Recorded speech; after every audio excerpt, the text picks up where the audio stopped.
Hello, my name is Natalie. I drew wobbly lines in different directions to make a grid. I drew crosses in some of the boxes and coloured the shapes in different colours to make a 3D effect. Hello, my name is Michael. I drew crosses on a grid and coloured the sections in different colours to make it 3D. Ah, great 3D patterns. It's a sort of 3D wave that plays tricks on your eyes. Try this. Take a piece of paper and just draw some wavy lines running from top to bottom using a black pen or pencil. The idea is to just get those lines waving in any direction like that, and then draw some wavy lines going across the paper in the opposite direction. So when you've actually finished it, you've sort of created a wobbly checkered pattern like that. And then in each of those wobbly boxes, just draw a sort of wobbly X shape. It's a sort of wobbly cross, really, isn't it? Like that. And then another one in there like that. And go round all the boxes, just drawing wobbly crosses or wobbly X shapes. And do all the boxes in the same way. When you've finished, you'll have something that looks like that. And you notice I haven't done any wobbly crosses in the outside boxes. You'll see why in a minute. Then take a pencil or a crayon or a felt pen, any colour you like, but you must have two versions of the same colour. A darker version and a lighter version. I'm using blue. You can use anything you like, red, green, but you need two versions of the same colour. And then you need to take each of these boxes individually and colour in the two side triangles facing each other. Now do the first triangle, darker version of your colour. So just colouring mine in with my blue.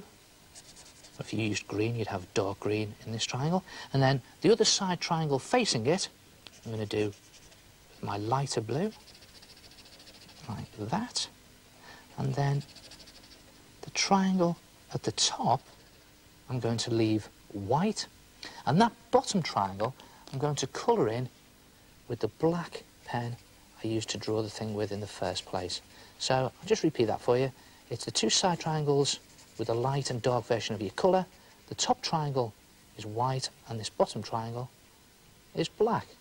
And do the same on all the wobbly boxes. The dark version of your colour, the light version, leave the top white and the bottom one is black. Go around all the boxes doing all the triangles in the same way, and when you're finished, it'll look like this. And you notice I haven't coloured any of these outers in again. That's because you cut them off. And when you cut them off, you'll have something that looks like that. Look at that, a 3D wavy pattern. And to make it even more wavy, if you just roll one of the sides gently, like that, not too tightly, and then roll the other side just to curve it up slightly, like that. And then if you take a piece of backing card or paper, any colour you like, but a good contrasting colour to your pattern, and then just place your 3D wavy pattern over the card, flip it over, put a couple of dabs of glue on, and then position it above your card, and before you press it down, just push the two side edges in like that so you create a wave in the middle of your pattern, and then slam it down and trap it onto your backing paper. And when the glue's stuck, there you have a 3D wavy pattern. And of course you could always experiment with different ways of sticking down your pattern onto your backing board. I've pushed the two side edges in a different direction on this one, and look at that wave in the middle. Try it yourself, a 3D wavy pattern, and I'll see you next time. Ta-ra!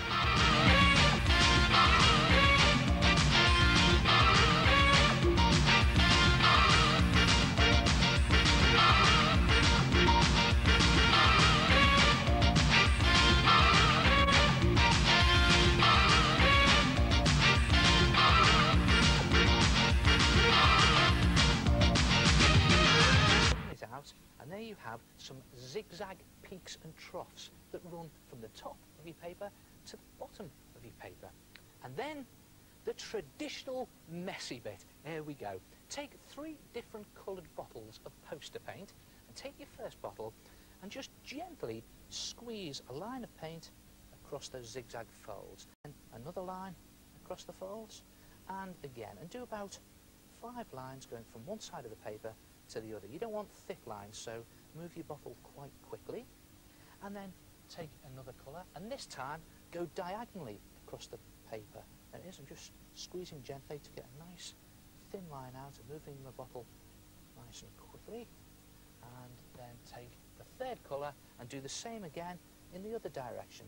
So across the other diagonal. And again, I'm just going to do 4 stripes this time, I think. 4 or 5 stripes should do it. You don't have to do stripes, you could do swirls or squiggles, you could experiment. I'm just going to do thin stripes for this demonstration. Right, here we go. This is the tricky bit, so bear with me.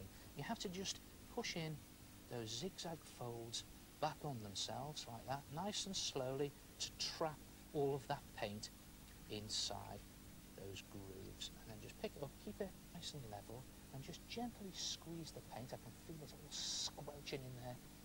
You know, I love doing this sort of thing.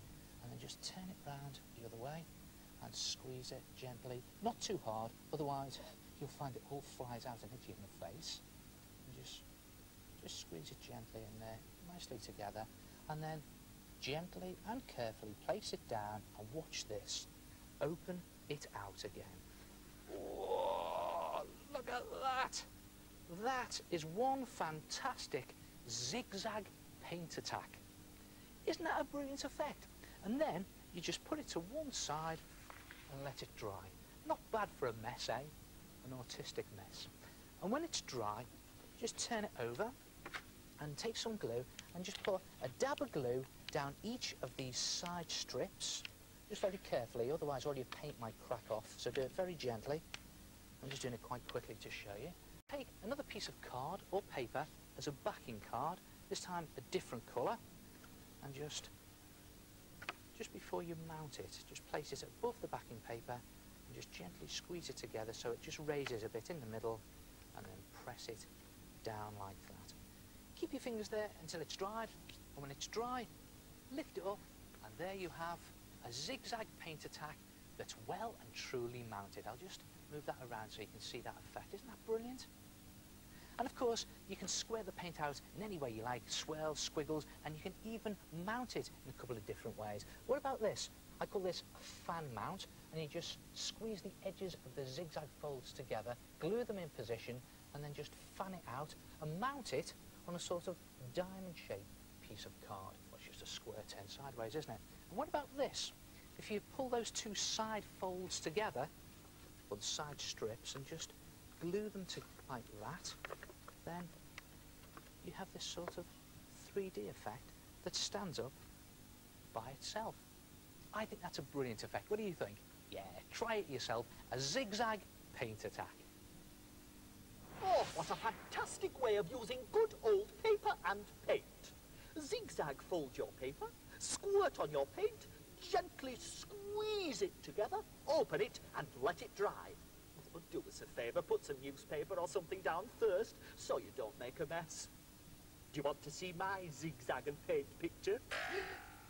Oh, I think I'd better have another go.